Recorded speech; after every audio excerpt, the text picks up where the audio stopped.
ئێستاش کاتی تەوەری سۆدۆیە بە دروشمی بە باڵێزکردنی سینەما فیستیڤاڵی کورتە فیلمی کوردی لەلایەن بەشی هونەری سینەما بەڕێوەبەراتی گشتی ڕۆشنبیری و هونەری سلێمانی بەڕێواچێت. گفتوگۆی زیاترەکەین بێگومان لەسەر کورتە فیلمی کوردی لەگەڵ زۆر بەڕێز کاوان عزیز کە بەڕێزیان وتەبێژی فیستیڤاڵی کورتە فیلمی کوردین. کاکاوان ئێوارەت باش بێت و بەخێر بەیبۆنەوە ستۆدیۆی کورسان مەگەزین. زۆر سپاس بۆ ئێوە بۆ هەموو بینەرانی عزیزیش سپاس دەکەم. زۆر سپاس بۆ تۆش. کاکەوان کۆتا ئامادەکاریەکان بۆ فستیڤاڵی کورتە فیلمی کوردی لە ئێستادا بەکوێ گەشتووە ئامادەکاریەکان لە چادایە؟ بەڵێ هەڵبەت ئێمە زیاتر لە مانگێک بۆ مانگ و نیوەگە بێ بانگەشی ئەومان کردو کێمە ئەم فستیڤاڵە ئەکەین لە ئێستا هاوکاران و برادران سەرخاڵی کۆکردنەوەی ئەو فیلمانن کە هەم لە ڕێی لینک و هەم لە ڕێی ئەوانی کە فیلمان بۆ ئەنێرن لە کۆکردنەوەی فیلمەکانین کە بەدەستمان ئەگات لە کۆکردنەوەی فیلمەکانن کەواتە تاوەکو ئەم دەقەیە توانیتانە چەند فیلمتان بۆ بنێنرێت چەند فیلمتان وەرگرتەوە چەند کورتە فیلمتان وەرگرتووە؟ ئەوەی کە بەدەستمان گەیشتووە نزیک لە 100 کورتە فیلمێک ئەبێ بەدەستمان گەیشتووە نزیکی 100 فیلمێک ئەبێت نزیکی 100 فیلم. بەڵێ زۆر باشە. ئەم فیلمانە کۆمەڵێک ڕێساویاسەتان باس کردبوو لە نێو ئەو کۆنگرە ڕۆژنامەوانەی کە نزیکی مانگێک لەوە پێش ئەنجامتانە ئەو یاسا و ڕێسایانە چین بۆ ئەوی کە ئێوە کورتە فیلمانە لەو کەسانە وەرگرن کە بۆتانە نێرن؟ بەڵێ هەڵبەت هەموو فستیڤالێک خەسڵەت و تایبەتمەندی خۆی هەیە. ئەم فستیڤاڵەش کوردیە، زۆر فستیڤاڵێکی کوردیانەیە، یعنی بۆ هەر چوار پارچی کوردستان و بۆ هەموو کوردێک لە هەر کوێی شێم دنیاە ئەتوانێت ئەگەر فیلمی هەبێ بەشدار بێ لەم فستیڤاڵەیە. یەکێکی تر لە خەسڵەتەکان ئەوەیە کە شۆرت فیلم فیلمی فیچەر ئەبێ لە 29 دقە تێناپەڕێت، ماوەی لە 29 دقە تێنەپەڕێت. هەڵبەت فیلمی بەڵگەیش هەیە، فیلمە بەڵگەیەکان ئەوان ئەبێت لە 39 دقە تێنەپەڕێت، لە 39 دقە تێنەپەڕێت و بابەتیش کوردی بێت، یعنی ئێمە زۆر جەخت لەواکەینەوە لەم فستیڤاڵە بابەتەکە کوردی بێت. ئیتر ئەگەر دۆکۆمنتە با لەسەر ئیتر لەسەر چیا ئەیکا لەسەر کەسایەتی ناساوی کورد ئەیکا، یا ئەگەر فیلمی ترە لەسەر هەج بابەتی ترێکە، گرنگ ئەوەیە کوردی بێت. کەواتە تەنها ڕێساویاسەتان ئەوەیە، تەنها گرنگ ئەوەیە کە ئەو فیلمەی ئەینێرن کوردی بێت، کوردی بێت و ماوەکەشی ئەگەر فیچەرە لە 29 دقە تێنەپەڕێ و بەڵگەیشە بێ لە 39 دقە تێنەپەڕێت. زۆر باشە. ئەو کەسانی کە بەشداریان کردو یاخود هەتاوکو ئێستا ئەو کورتە فیلمانی کە بە ئێوە گەشتووە تەنها لە نێو خۆی کوردستان بۆ یاخود لە دەروی کوردستانیش کوردانی دەروی کوردستانیش توانیویانە هەتاوکو ئێستا فیلمتان بۆ بنێرن؟ وتت کوردانی دەرەوەشتان بەشدار، بەڵام تاوکو ئێستا هیچ شتێکتان بۆ هاتووە؟ هیچ فیلمێکتان بۆ هاتووە؟ خۆشبەختانە لە ناو لە دەرەوەش فیلم هاتووە لە 3 پارچەی کوردستانیش فیلمان بەدەست گەیشتووە تا ئێستا. زۆر باشە. کەواتە کات هەیە، هەتاوەکو کەی کات هەیە کە بتوانن فیلمەکانی خۆیان بنێرن؟ چۆن ئەتوانن فیلمەکانی خۆیان بنێرن؟ توانی ئاماژەی پێ بکەیت؟ هەڵبەت بەڵێ کات هەیە تا یەکی 3 ماوە هەیە و ماوەش زۆرە بۆ ئەوانی کە خوازیارن و یعنی ئەیانوێ ئەو فیلمی کە هەیەە بەشدار بێ لەم فستیڤاڵێ. بەڵێ کاتێ تا یەکی 3. ئەوەی تریش کەوتمان ئەوەی کە بیرم نەچێت، ئێمە ئەو فیلمانە کێت ئەگەر لە دوای 2023 و لە 23ەوە کە دروستکراوە لە ساڵی 2023 ئەتوانێ مشارەکە بکات لەم بەشدار بێ لەم فستیڤاڵەش، ینی ئەوەش با بڵین ئەوەش گرنگە. ئیتر نازانم تا ئەم دقەیە ئێمە هەر لە کۆکردنەوەی فیلمەکان هەین و کاتیش ماوە تا یەکی 3 کاتمان هەیە بۆ وەرگرتنی فیلمەکان. زۆر باشە. کەواتە وتانە تاوکو یەکی 3 کات هەیە و دەستپێکی فستیڤاڵەکەش بما بێت لە مانگی 4 بێت. لە مانگی 4 بەڵێ، لە مانگی 4. جیازی ئەم فستیڤاڵە فستیڤاڵی کورتە فیلمی کوردی چی ئەبێت لەگەڵ کورتە فیلمی کە لە ڕابردووە وتت هەبووە بەڵام بە فۆرمێکی جیاوازترەوە بۆ پێم وابێت؟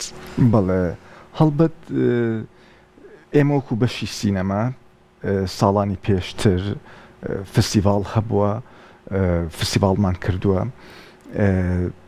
ئیڤێنت هەبووە، فستیڤاڵ هەبووە زۆر لە پێشتر. ئەمەیان زۆر کوردیانەیە و لە دوای ئەو هەموو قەیرانە داراییەکە بووە ئەم فستیڤاڵە یەکێکی ترە لەو فستیڤاڵانی کە فیلمە کوردیەکان لە خۆ ئەگرێت.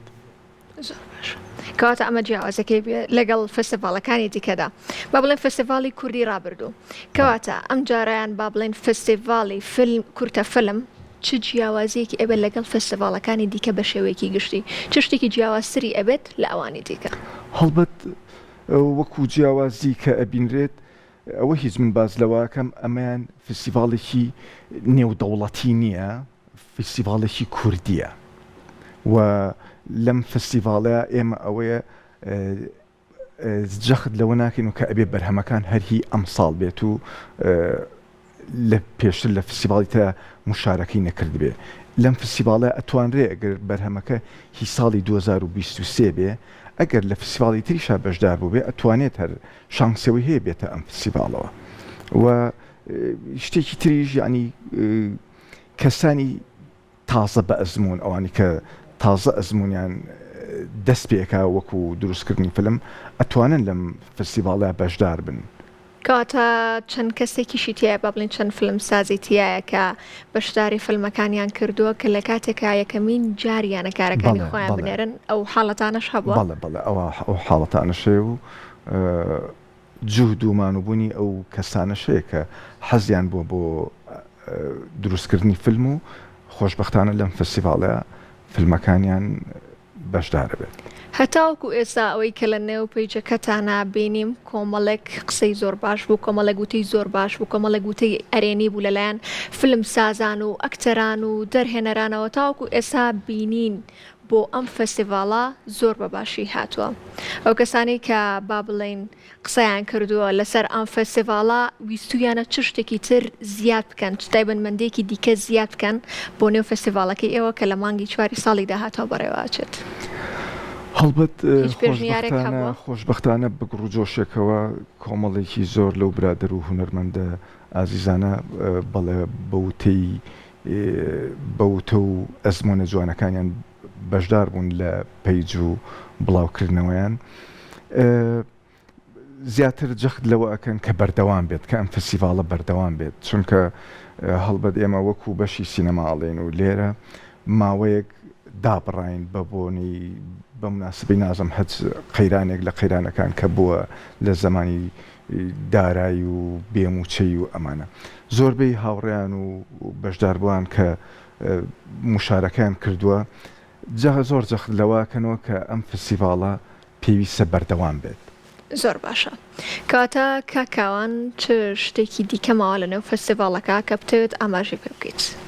ئەوەی کە وەڵی زۆربەی وترا و زۆری تریش هەیە کە جارێ لەوایین کە باس بکرێت و بیخێنە ژێر ئەوەی کە قسەی تاواتیمان هەبێ لەسەری. من ئەوە ئەڵێم کەمێک باز لە خەڵاتەکانەکەم کەمێک خەڵاتێکی جیاواز چەند خەڵاتێکی جیاوازێ من باسی یەک دوانێکیانەکەم. جاران هەر خەڵات لەسەر ئەوە بوو باشترین ئەکتەر، باشترین دەرهێنەر، باشترین سنایپەر. هەڵبەت ئەم جارە یەکێ لە خەڵاتەکان باشترین خەڵاتی ئارت دایرەکشن، یعنی ئارت هونەری، بەڵێ دەرهێنەری هونەری، بەڵێ یعنی یەکێک لە خەڵاتەکان ئەوەیە. برادران چەند خەڵاتی تریشیان لەوەیان کە ئامادەکەن، بەس تا ئێستا کە ساغ بووێتەوە خۆشبەختانە ئەمە یەکێکە، چونکە ئەمانە لە پشتەوەی کارەکان و زۆرترین مانوبوون و جوانترین ئارت لە فیلمەکانە هەیە کە جوهد و مانوبوونی برادرانی هونەرین. ئەم جارە خەڵاتی ئاردارەکشنیشە. کەواتە چۆن بوو ئەم بیرۆکەیەتان باوچکەوەک و ئەڵێ ئەمایان تاوا بیرۆکەیەکی جیاواز، ئەم بیرۆکەیەتان لە چیەوە بۆ پەیدا بوو لەگەڵەوە شەکە بیرۆکەیەکی زۆر جوانە زۆر بە قوڵی بیرسان لێ کردوێتەوە؟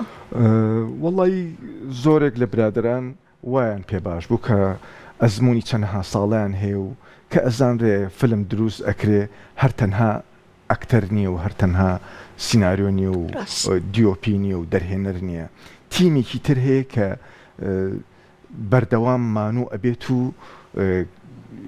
ڕووە جوانەکەش لە جوهد و مانوبوونی ئەوانە و بەڵام نابینرێن و ناناسرێن. هەڵبەت جوودی ئەو برادرانن کە دانیشتون و بڕیاریان لەسەر ئەم جۆرە خەڵاتەیەوە.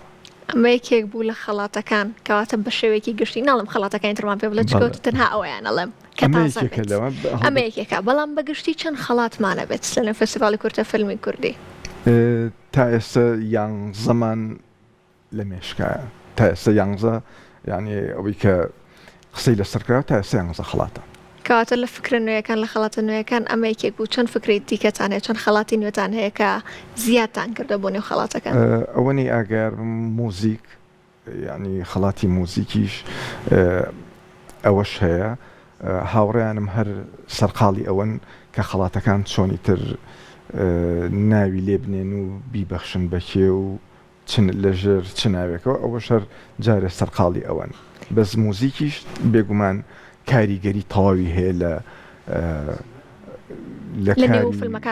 فیلمەکانە لە نێو دراما و لە سینەما بێگومان کاکەوان هەستەکەم حەزەکەی هەموو خەڵاتەکان بڵێ بەڵام لە هەمان کاتیشە حەزەکەی بەشێکیان پارێزی بۆ کاتی خۆی وەڵی جارێ ناوتێ چونکە ئەوە نیە بەردەوام ئەو هاوڕێیانم سەرقاڵن لەسەروی کە جوانترین و باشترین بڕیار لەسەر باشترین بن بە خۆشحاڵی و جێی دەستخۆشیە بەردەوام بیر لەوە ئەەکەنەوە بۆیە منیش عنی لە ئێستا ناتوانم یەک باسی خەڵاتەکان بکەم زۆر باشە کەواتەکە کەوان حەزەکەم بۆ جارێکی دیکە بە خەڵکی بڵێ لە ڕێگەی کامەرەکەی خۆتەوە پێیان بڵێ کە چۆن ئەتوانن و هەتاوکو کەی کاتیان هەیە کە فیلمەکانی خۆیان بۆ ئێوە بنێرن بەڵێ هەڵبەت بۆ هەموو ئەو ئارزومەند و بۆ هەموو ئەو هونەرمەندانی کە فیلمیان هەیە و ئەیانێ بەشدار بن لە ئێستەوە ماوە تا یەکی سێ ماوە ئەتوانن فیلمەکانیان بنێرن وەکو بەشی هونەری سینەما و هەم لە ڕێی ئەو پەیج و